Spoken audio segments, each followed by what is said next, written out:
কে রে? এখানেও ভিকিরি গুলো জ্বালাবে। কুটুম বাড়ি তো স্বস্তি নেই, বাড়িতে কেউ নেই।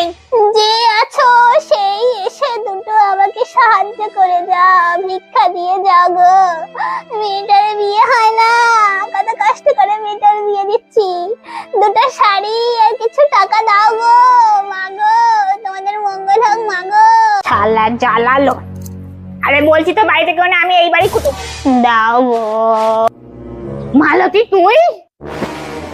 দিদি তুমি এখানে কি করছো? এরা তো আমার ভাইয়ের শ্বশুর বাড়ি, তাই জন্য আমি এখানে। কিন্তু তুই এরম ভাবে ভিক্ষা করছিস কেন? না মানে আমি ভিক্ষা করবো কেন? আমি তো ভিখারি কোম্পানির হয়ে কাজ করি। আমার কোম্পানি বলেছে ভিক্ষা করতে, তাই করছি। দিতে হবে না, আমি চলে যাচ্ছি।